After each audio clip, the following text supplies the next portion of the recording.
We were driving through Utah at night. The road was empty, just a regular highway, nothing unusual. The plan was simple: reach California in a couple of days. Close to midnight, the GPS suggested a shorter route, an exit off the main highway, fewer miles, faster. We didn't argue. We just wanted to get somewhere and stop. We turned. The road became narrower. There were no lights at all, just our headlights and complete darkness around us. A few minutes later, the GPS froze. Then a message appeared saying there was a system error and that an update was required. There was no signal. Updating wasn't possible. We looked at each other but didn't turn around. The road kept going forward, and it felt like it would connect back to the highway soon. After a while, I started hearing a strange sound. At first, I thought it was the wind. Then it sounded like hooves, like a herd of horses running somewhere in the dark. A deep, rhythmic sound. But there were no lights, no movement, nothing we could see. I slowed down. The sound came and went. Ryan heard it too. I could tell by his face, even though he didn't say anything. We drove like that for another 20 or 30 minutes. We could barely keep our eyes open. We were extremely tired. And then it happened. Something flew across the road in front of us. Not running. It flew. Too fast. It looked like a person, but the movement wasn't natural. It was like something pulled it across the road in one sudden motion. I slammed on the brakes. The car swerved slightly. We stopped. My heart was pounding so hard I could hear it. We stared at the road. It was empty. No body, no movement, nothing. I told myself it was exhaustion, night driving. When you're that tired, your brain starts seeing things. Ryan nodded, but he didn't look convinced. We kept driving.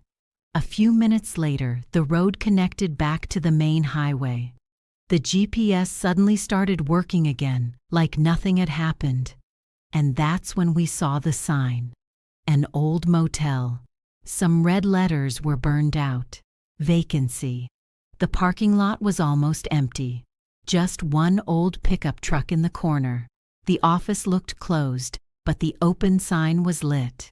Inside, no one was there. On the counter, there was a note. Take a key and leave cash. We didn't think too much about it. We took room 16. The room looked normal. 2 beds, an old TV, a chair in the corner. Nothing scary. Just an old place. But the feeling was strange, not creepy, just like we weren't alone. Like someone had recently walked out. I blamed it on being tired. That night, I woke up for no reason. I checked my phone. 3:17 a.m. The bedside lamp was on. I clearly remember turning it off. The chair in the corner was turned toward the bed. Before we went to sleep, it was facing sideways. Ryan was lying there with his eyes open. He said he hadn't slept at all. He said he kept feeling like someone was in the room. The strangest part was his phone. The camera had been recording.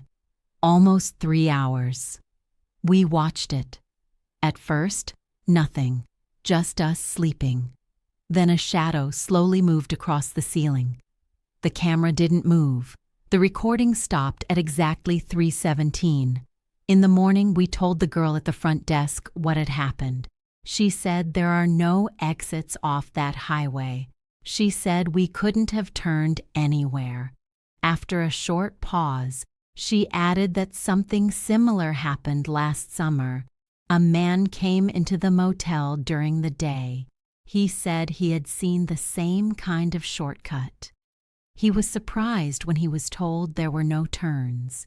He thanked them for the room, said he had slept well, and was about to leave. But according to her, he never stayed there. He had only walked in through the front door. There was no record of him checking in. Then she asked us if we were sure we had stayed there that night. We described everything in detail. She turned the keyboard around. All the keys were hanging there, room 16 included. No key was missing. Not understanding anything, we left. The motel exists on the map, but there are no exits off the highway anywhere near it. What happened to us? The recording was still on the phone. We deleted it because I was too scared to keep it. For an entire year, I researched road stories, strange highway encounters, disappearances. I couldn't find a single story similar to ours. About a year later, in a truck driver's online community, I found a strange story from a man who had worked as a long-haul driver for 20 years. His story was from Central Asia. He said places like that are common on certain roads there.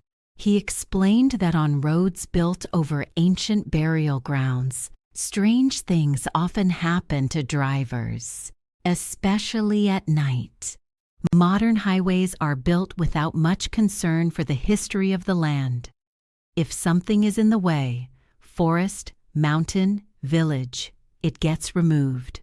He told a story about one old road that drivers try to avoid. It stopped being maintained and fell into poor condition. But that wasn't the only reason people avoided it. There used to be an old cemetery there. The government built a road straight through it. After dark, there were many accidents on that stretch.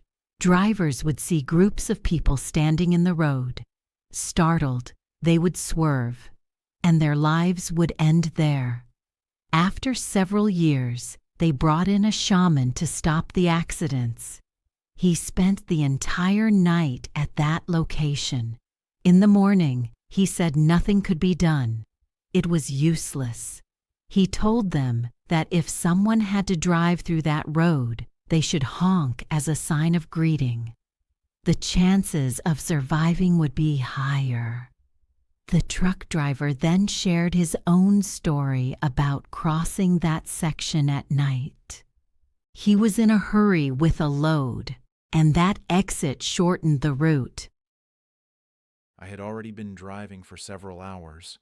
The fog hung thick over the highway. My headlights cut through only a few yards ahead. Everything else was just a solid gray wall. And that's when I saw him. A figure standing on the shoulder. It looked like a man. Motionless, too straight, too calm. I eased off the speed. 40, 30. The figure slowly turned its head toward my cab, and then it took a step toward the road. I came to a complete stop. I don't know why. He started walking toward my truck. Slowly. No rush. I glanced at my side mirror. At first I couldn't tell what felt wrong. Then I saw it. He wasn't wearing shoes, and those weren't feet. They were black hooves, like an animal's. Everything inside me went cold. I slammed my foot on the gas. The engine roared. The tires squealed for a second. The truck lurched forward, heavy and strained, building speed. My heart was pounding in rhythm with the engine. The speedometer climbed. 40, 50, 80. I looked back in the mirror. He wasn't falling behind. He was running, at first upright. Then his movement changed. He dropped down onto his hands and started running like an animal. Fast. Too fast. In the mirror I could see his eyes. They reflected the light from the road. That same shine you see in wild animals at night. Cold. Glass-like. He was getting closer to the cab, starting to pull alongside me. In the headlights I saw hairy legs ending in hooves, a human head, a face like an old man's, and a horrible smile. His mouth was open, and I could hear a child crying. That's when I realized the sound was coming from him. My legs started shaking. My hands barely held the wheel. Panic took over completely. And that's when I started to pray. I had never believed in God. I didn't even know any real prayers. But the words just started pouring out. Fragments I'd heard in movies. Pieces of prayers from other people. It didn't matter. I was calling out to Him, Lord of the worlds, our Father in heaven. Hallowed be your name. Let your will be done, on earth as it is in heaven. Save me from evil. Please protect me. I said everything I could remember, over and over, without stopping. And then it stopped. It just froze on the road. I kept flying down the highway. The crying stopped. I checked the side mirror. There was no one there. The clock on the dash read a little after 4 in the morning. I didn't slow down until I reached the next gas station. By the time I stopped, dawn was breaking. I fell asleep sitting behind the wheel. After that night, I started believing those stories. I learned the prayer properly, and now I pray before every trip. The roads in this life are long, and it's better to carry faith with you, because as long as God is with you, nothing can come near you.